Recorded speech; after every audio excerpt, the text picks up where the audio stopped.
바벨론의 멸망이라는 제목으로 하나님의 말씀 나누겠습니다. 계시록 16장은 하나님의 마지막 진노의 심판인 7대접 환상에 대한 기록이었습니다. 이로써 요한계시록은 그 최종적인 종결을 향해 나아가고 있습니다. 이어지는 17장에는 큰 음녀, 바벨론으로 명명된 로마 제국의 실체를 고발하는 내용으로 되어 있습니다. 이를 통해 계시록은 우리에게 살아계신 공의의 하나님을 다시금 상기시키고 있고요.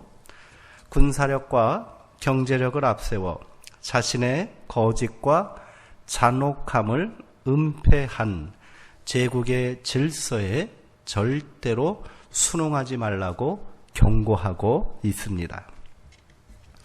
오늘 함께 나눌 18장의 말씀은 바벨론, 즉 로마 제국에 대한 일종의 판결문이라고 할 수 있습니다. 그들의 죄악상이 이제 낱낱이 고발될 것이고요. 멸망은 이미 진행되고 있음을 알리는 말씀이라고 할 수 있습니다. 자, 그럼 오늘 18장의 말씀 우리 함께 나눠보도록 하겠습니다. 먼저 1절부터 3절까지 말씀 우리 다시 한번 주목해 보시기 바랍니다. 1절에는 이렇게 시작됩니다. 이 일 후에 이렇게 시작하지요. 요한이 또 다른 환상을 목격하게 되었다는 거예요. 계시록에는 이 일 후에 이러한 관용적인 표현을 통하여 장면이 지금 전환되고 있음을 보여주고 있습니다. 온 땅을 환하게 밝히는 큰 권세를 가진 다른 천사가 하늘에서부터 내려오는 것을 요한은 보게 되었습니다. 요한은 새롭게 등장한 천사가 이전과는 다른 큰 권세를 가지고 있다, 이렇게 말하고 있습니다. 하나님의 명령을 받고 7대접을 받은 7천사의 권세도 무시무시한데 그거보다 더 큰 권세를 가지고 있다, 이렇게 말하는 거지요. 왜 그럴까요? 그가 재판장이신 하나님의 판결을 선포하기 위해 하늘로부터 내려온 천사이기 때문이라는 거예요. 하나님의 대리자인 겁니다. 하나님은 의로운 재판장이시고요. 이 천사는 그 판결문을 세상에 선포하러 지금 내려오고 있는 겁니다. 요한은 천사가 내려오자 그의 영광으로 땅이 환하여졌다, 밝아졌다, 이렇게 말하고 있습니다. 그것은 바벨론과 그의 추종자들에게는 심판과 멸망임에 분명하지만 궁극적으로 성도들에게는 승리와 회복의 역사가 열리게 되었음을 확신했기 때문에 땅이 밝아졌다, 이렇게 표현하는 거지요. 그러니 심판날, 최후 심판의 날은 성도들에게는 세상이 다시 빛을 찾는 역사의 시간이다, 이런 고백이 우리 가운데 있어야 될 줄 믿습니다. 우리는 빛의 자녀거든요. 우리는 결코 어둠에 속할 수 없는 자들이다. 오늘 성경은 우리를 그렇게 또한 증언하고 있다는 것을 함께 고백하길 원합니다. 2절의 말씀에서 천사는 힘찬 음성으로 외치고 있습니다. 무너졌도다, 무너졌도다, 큰 성 바벨론이여, 이렇게 돼요. 천사는 이미 바벨론이 무너졌다고 선고하고 있습니다. 여기서 무너졌다, 이것은 과거 완료형으로 되어 있는 거예요. 이미 다 무너졌다는 거예요. 이를 통하여 하나님 심판의 확실성을 지금 증언하고 있는 겁니다. 요한은 하나님이 과거의 바벨론을 심판하신 것처럼 현재의 바벨론인 로마를 반드시 심판하실 것을 확신하고 있습니다. 그것이 심판받아 마땅한 이유는 오늘 2절에 보니까 그곳에는 각종 더러운 영이 모이는 곳이고 더럽고 가증한 새들이 모이는 곳이기 때문이라고 말합니다. 천사는 로마 제국을 음습하고 아주 추악한 소굴이라고 고발하고 있는 겁니다. 여기서 곳이라는 장소를 나타내는 이 대명사, 어떤 곳 그렇게 되어 있죠. 이것이 또 다른 그런 의미로는 감옥이라는 뜻인 거예요. 로마 제국은 결국 뭐예요? 악한 것들이 모여있는 감옥과 같다. 이런 표현이 되는 겁니다. 마치 그곳은 멸망당할 것들이 모조리 모여있는 그런 장소와 같다는 의미가 될 겁니다. 3절에서 천사는 제국이 심판당에 마땅한 이유를 3가지로 말하고 있습니다. 우리 3절의 말씀도 한번 보지요.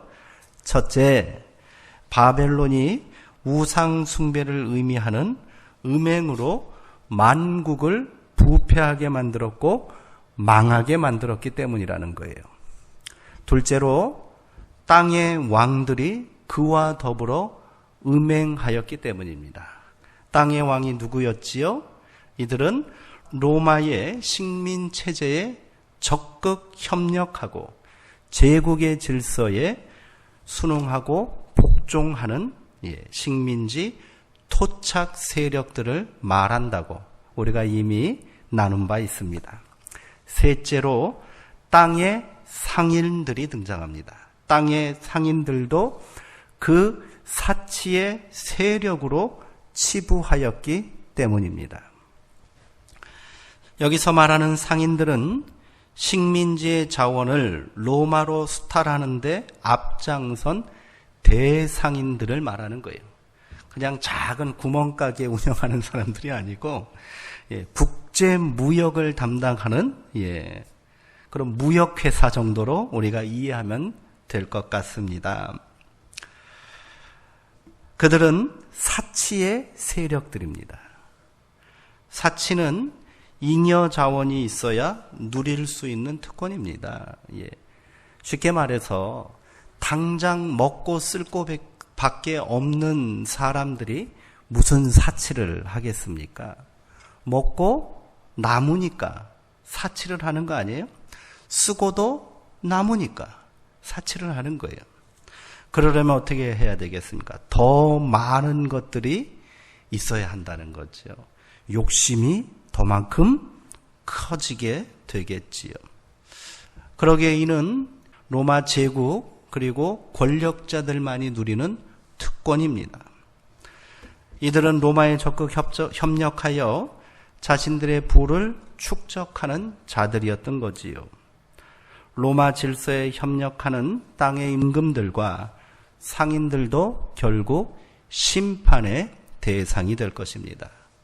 그러니 3절에는 로마 제국 바벨론이 심판당에 마땅한 이유를 말하는 것이기도 하거니와 심판의 구체적인 대상들이 누구인가를 지금 분명하게 밝히고 있다는 겁니다. 로마 제국만 멸망하는 것이 아니라는 거예요.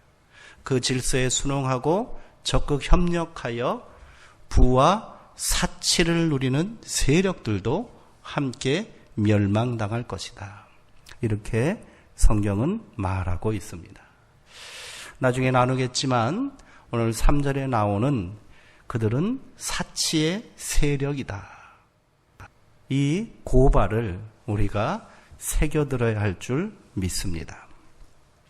자, 이어지는 4절부터 6절의 말씀, 4절부터 6절의 말씀을 우리 한 절 한 절씩 성경을 통해 함께 읽으면서 살펴보도록 하겠습니다. 자, 우리 4절의 말씀 한번 읽어볼까요? 또 내가 들으니 하늘로부터 다른 음성이 나서 이르되 내 백성아 거기서 나와 그의 죄에 참여하지 말고 그가 받을 재앙들을 받지 말라. 요한은 하늘로부터 들리는 다른 음성을 듣기 시작합니다. 그러니까 앞에는 큰 권세를 가진 천사가 하는 말이고요. 이 4절의 말씀은 하늘로부터 들려오는 또 다른 음성이라는 겁니다. 내 백성아, 그 도시를 떠나라. 너희는 그 도시의 죄악에 가담하지 말고 그 도시가 당하는 재난을 당하지 않도록 하라. 경고의 말씀입니다. 누가 하신 말씀일까요? 바로 하나님의 말씀입니다. 그것은 바벨론에서 탈출하여 새로운 출애굽을 강행하라는 하나님의 명령입니다. 그렇다면 하나님의 백성들은 어디로 가야 한단 말입니까? 어디로 탈출해야 되지요? 그 옛날 이스라엘 백성들은 애굽을 탈출하여 광야로 나갔잖아요. 그리고 그것을 거쳐서 궁극적으로 그들이 가고자 한 최종 목적지는 가나안 땅이었단 말이에요. 그러면 마지막 때 성도들은 어디로 탈출해야 한단 말입니까? 이는 지리적이고 물리적인 탈출은 아닐 겁니다. 그러기에 이를 영적인 탈출이다. 우리가 이렇게 이해하고 고백해야겠습니다. 또한 제국의 체제에 동화되는 것을 거부하고 정치적으로, 경제적으로, 사회적으로, 문화적으로, 종교적으로 대한 공동체를 세우라는 하나님의 지상 명령이기도 합니다. 너희는 그 도시를 떠나라, 그곳을 떠나라 하고 말씀하셨을 때는 단순히 그것을 떠나 멀리 가라는 말씀이 아닙니다. 이스라엘 백성들이 애굽에서 탈출하여 해방되어서 가나안에 가고자 하는 궁극적인 이유는 뭡니까? 땅을 차지하려는 것이 아닙니다. 하나님은 그들을 통하여 새로운 대한 공동체, 하나님 나라를 그들을 통하여 그들을 제사장 나라 삼음으로써 이 땅에 실현하려 하셨던 겁니다. 마찬가지라는 거예요. 너희는 그곳을 떠나라 하고 말씀하셨을 때 우리에게는 하나의 사명이 부여된 겁니다. 이 땅에서 하나님의 나라, 하나님의 정의와 공의 가운데 온전히 세워지는 대한 공동체를 세우는 자들이 되어야 한다는 겁니다. 바벨론에서 빨리 나오라는 하나님의 명령은 이미 탈출의 대열에 속해 있는 사람들에게는 새 예루살렘을 향한 행진을 계속하라는 격려임과 동시에 아직도 그 체제에 만족하고 순응하고 머물며 사는 사람들에게는 회개를 촉구하는 말씀이기도 한 것입니다. 이어지는 5절의 말씀을 보시기 바랍니다. 지금 하나님은 크게 분노하고 계십니다.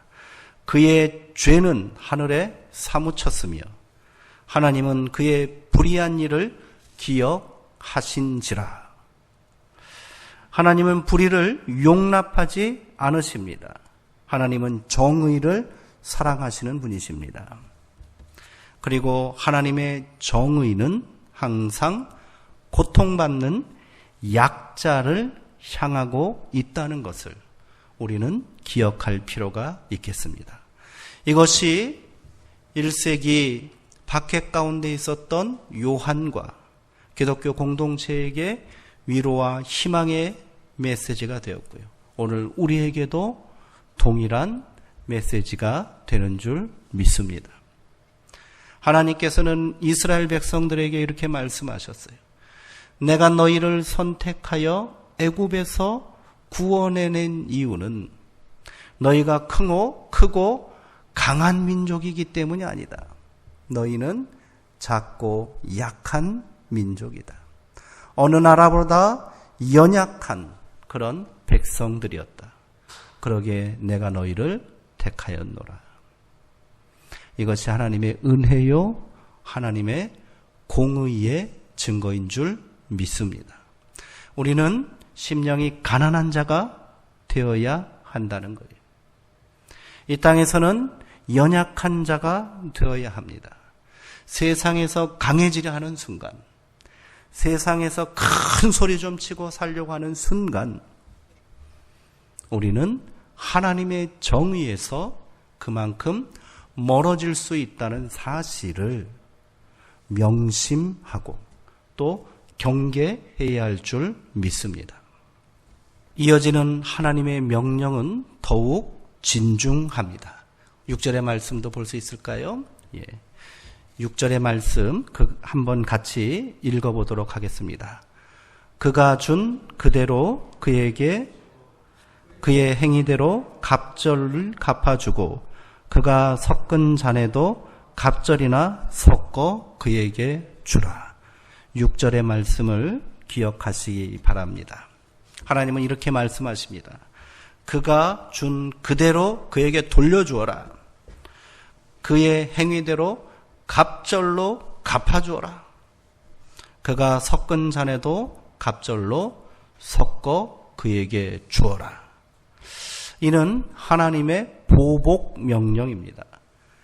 그들이 너에게 행한 대로, 로마 제국이 너희에게 행한 대로 그대로 갚아주라는 거예요. 보복하라는 겁니다. 그동안 제국의 박해와 수탈에 고통받았던 자들을 향해 너희가 당한 것을 갑절로 되갚아주라고 말씀하십니다. 7절에는 또한 그가 얼마나 자기를 영화롭게 하고 사치하였든지 그만큼 고통과 애통함으로 갚아주라. 이렇게 말씀하고 계십니다. 같은 말씀이지요. 자기를 영화롭게 하고 사치와 향락에 빠진 자들은 죄에게 영혼을 파는 자들입니다. 그것이 달콤하고 만족스러울수록 그들은 더 자극적인 욕망을 불태움으로 돌이킬 수 없는 죄악에 빠져들고 맙니다. 하나님의 백성은 다시 한번 말씀드리지만 심령이 가난한 자가 되어야 합니다. 예수님은 산상수훈의 첫 말씀으로 팔복을 선포하셨습니다.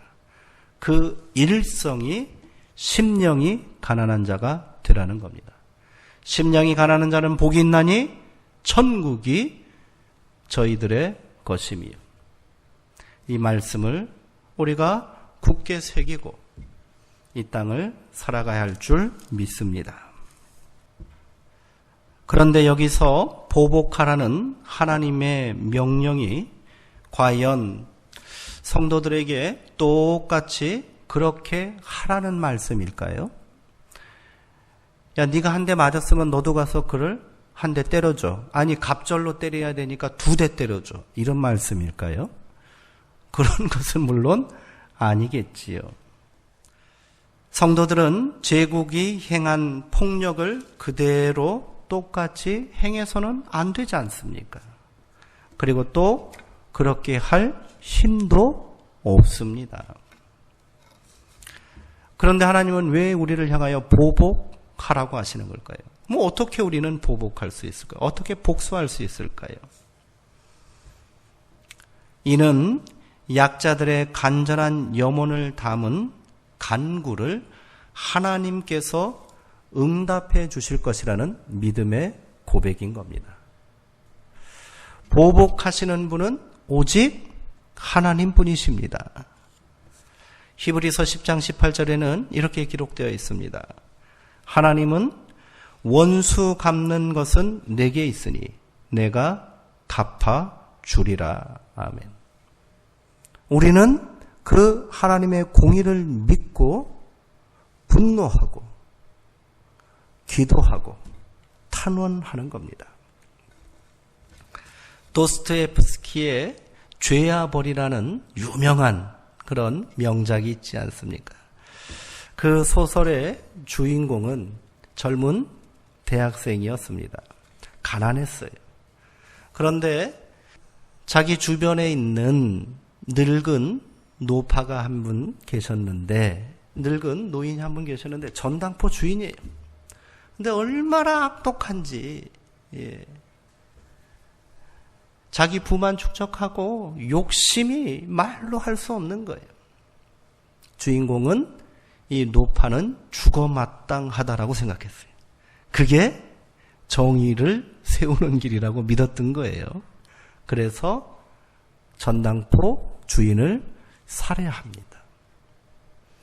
그러고 났더니 어떻게 됐어요? 자기가 정의의 사도가 되어서 심판자가 돼서 악을 처단했어요.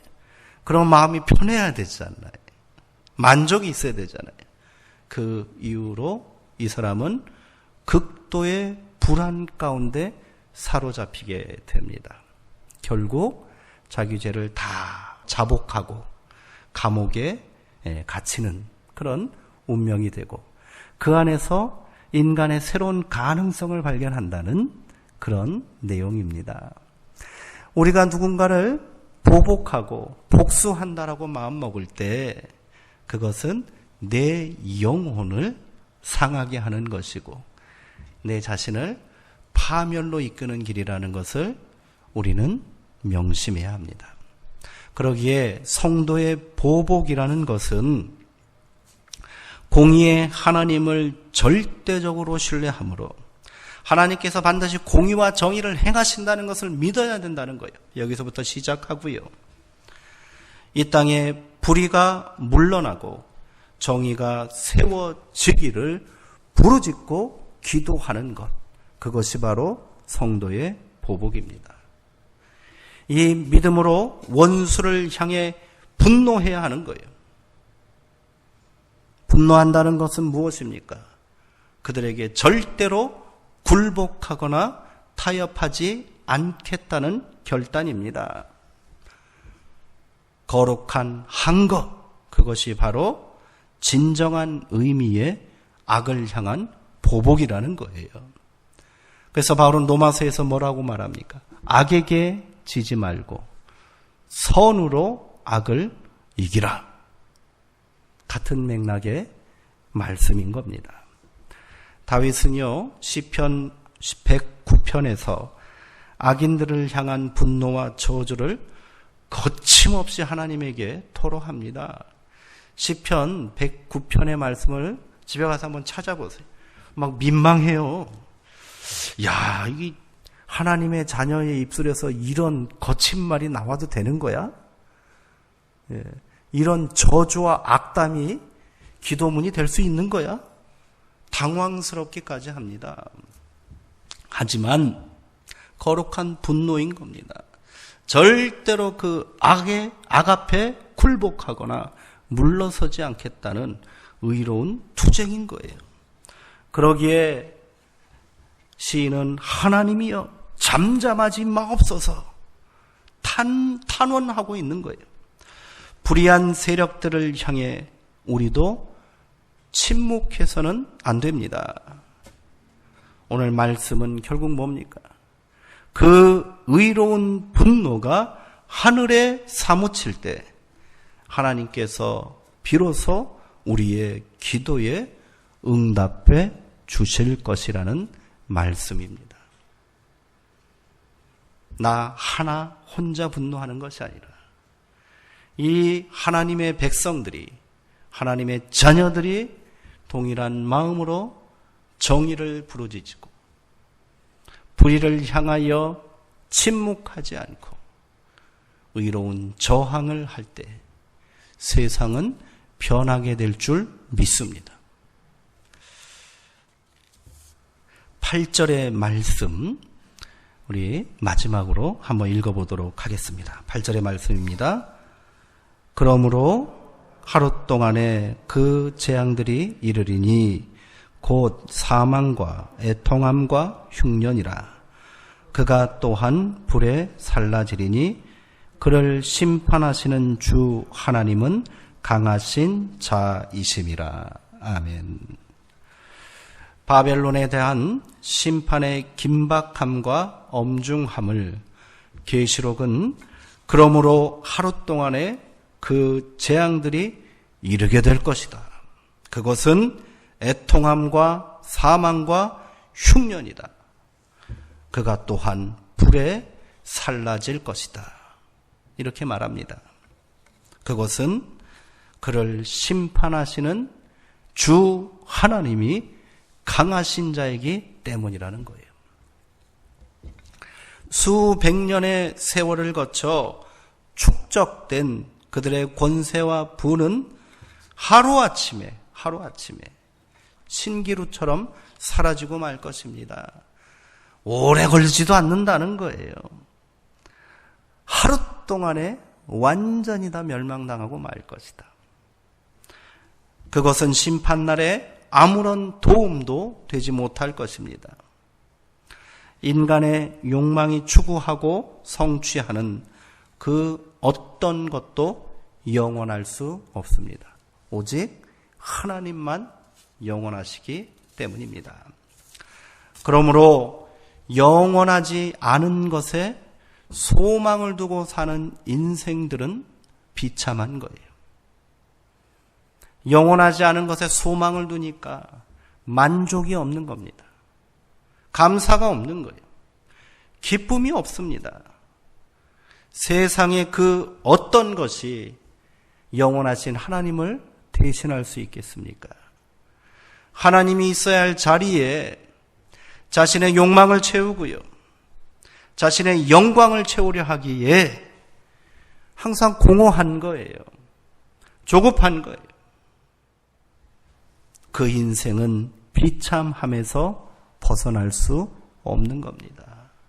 아무리 돈으로 그것을 채우려 하지만 구멍 뚫린 전대처럼 아무것도 우리 가운데 만족을 주지 못한다는 겁니다.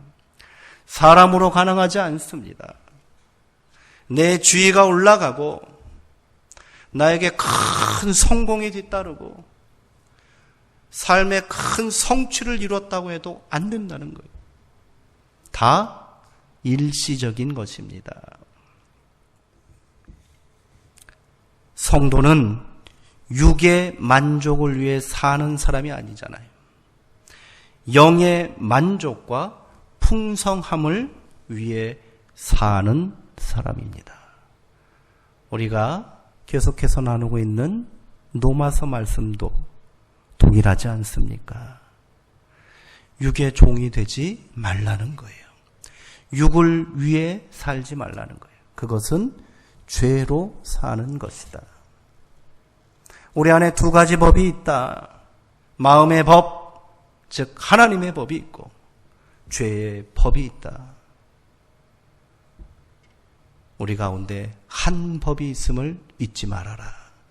하나님의 법이 내 안에 있음을 잊지 말아라. 그 법으로 죄의 법에서 이기라 말하고 있는 것 아니겠습니까? 내 마음의 중심에 지금 무엇이 채워져 있습니까? 내가 지금 간절히 바라고 있는 것은 무엇입니까? 내 안위와 내 삶의 영화입니까? 물론 그것도 중요합니다. 그러나 성도는, 하나님의 백성들은 하나님의 영광을 먼저 구해야 될 줄 믿습니다. 너희는 먼저 그의 나라와 그의 의를 구하라. 그리하면 어찌 된다고요? 이 모든 것을 너희에게 더하시리라. 아멘. 그러니 무엇 먹을까, 무엇 입을까, 무엇 마실까 근심하고 걱정하지 말아라. 다 이방인들이 하는 것 아니냐. 너희는 내 백성인데 왜 그런 것 갖고 고민하고 거기에 몰두하며 삶의 전체를 걸고 있느냐. 우리가 입술로 고백하잖아요. 하나님의 나라와 하나님의 의를 구하는 백성, 그런 성도의 삶을 살겠습니다. 그러나 내가 과연 그러한 자리에 있는지, 그러한 삶 가운데 우리가 몸부림치며 살려고 기도하고 애쓰고 있는지, 돌아봤으면 좋겠습니다. 저 역시 부끄럽습니다. 하지만 우리가 다시금 믿음 안에 선다는 것은 내 삶에 아직까지 해결되지 않은 많은 문제들이 있지요. 아마 평생을 죽는 날까지 우리는 삶의 문제와 씨름하며 살아야 할 것입니다. 우리가 고민하고 애쓴다고 우리 삶은 크게 달라지지 않는다는 것을 우리가 고백했으면 좋겠습니다. 그것에서부터 벗어나는 일은, 그것으로부터 해방되는 일은 하나님의 영광을 구하는 삶을 우선하는 겁니다. 하나님의 마음으로, 하나님의 뜻으로, 하나님의 나라를 이루고 하나님의 의를 이루는 삶 가운데 우리에게 참된 기쁨과 만족과 회복의 역사가 일어나게 될 줄 믿습니다. 오늘 함께 읽은 6절의 말씀을 저는 새롭게 해석하고 싶습니다. 그가 준 그대로 그에게 주라 하신 하나님의 명령은 일반적이고 정통적인 해석 방법으로는 하나님의 보복 명령이다, 이리 말합니다. 보복 명령이, 성도의 보복이 뭔지 아까 함께 말씀드리고 나누었습니다. 그러나 저는 이 말씀이 그동안 불의한 질서에 적당히 타협하고 조금이라도 거기에서 혜택을 누리고 만족을 얻은 것이 있다면 어떡하라는 거예요? 다 내어놓으라. 다 내던져라. 이런 말씀처럼 들립니다. 불의에 잠깐이라도 가담하여 너희가 얻은 이익이 있다면 갑절로 토해내라는 회개의 촉구의 말씀이 아닙니까? 예수님은요, 하나님의 자녀들은 두 주인을 섬길 수 없다. 잘라 말하셨잖아요. 하나님과 재물을 겸하여 섬길 수 없다. 구약의 엘리야 선지자는 백성들에게 이렇게 말했지 않습니까? 너희가 어느 때까지 둘 사이에서 머뭇하려느냐. 만일 하나님이 너희 하나님이면 하나님을 섬기고 바알이 하나님이라고 생각하면 바알을 섬기라. 바알도 섬기고 하나님도 섬기고, 그런 적당한 기회주의적인 신앙은 존재하지 않는다는 겁니다. 신앙은 결단이요 선택이라는 것을 우리가 무겁게 이 시간 고백하기를 원합니다. 지금은 성도의 거룩함을 회복해야 할 때입니다. 교회가, 기독교인들이 세상으로부터 손가락질을 받고 비난을 받고 있습니다. 어찌해야 하겠습니까? 우리 가운데 구별됨이 있어야 하지 않겠습니까? 달라야지요. 너희는 그 도시에서 빨리 떠나라! 빠져나와라! 명령하시는 하나님의 명령은 결국 구별된 삶을 살라는 거예요. 성도다운 삶을 살라는 거예요. 내 백성다운 삶을 살아라. 하나님의 촉구입니다. 오늘 우리가, 교회가 그 하나님의 명령에 지금 응답해야 될 때인 줄 믿습니다. 그렇게 우리 하나님의 자비와 긍휼을 우리가 간구해야겠습니다. 호세아가 이스라엘 백성들에게 외쳤던 회개 촉구의 말씀으로 오늘 설교를 마무리하려 합니다. 이스라엘아, 주 너희 하나님께로 돌아오너라. 내가 지은 죄가 너를 걸어 거꾸로 틀었지만 너희는 말씀을 받들고 주님께로 돌아와서 이렇게 고백하라. 우리가 지은 모든 죄를 용서하여 주옵소서. 우리를 자비롭게 받아 주옵소서. 수송아지를 드리는 대신에 우리가 입술을 열어 주님을 찬양하게 하옵소서. 다시는 앗수르에게 우리를 살려달라고 호소하지 않겠습니다. 군말을 의지하지 않겠습니다. 다시는 우리 손으로 만들어 놓은 우상을 우리의 하나님이라고 고백하지 않겠습니다. 그러니 주님, 우리를 고아처럼 내버려 두지 마시고 긍휼을 베풀어 주옵소서. 함께 기도하시겠습니다.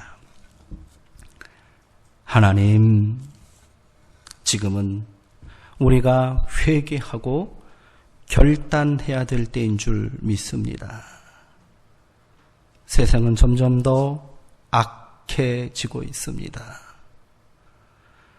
요한이 환상을 통해 본 멸망당한 바벨론이 지금 이 땅이 아닌지 두렵기만 합니다. 주님은 우리 가운데 말씀하십니다. 너희는 그곳에서 나오라. 거기를 떠나 그들의 죄에 참여하지 말라. 주님, 우리가 떠나게 하여 주시옵소서. 결단하게 하시고 우리 안에 거룩함을 회복하게 하여 주시옵소서. 그렇게 우리 하나님의 자비와 긍휼이 우리 가운데 온전히 임하게 하여 주시옵소서. 예수님의 이름으로 기도합니다. 아멘.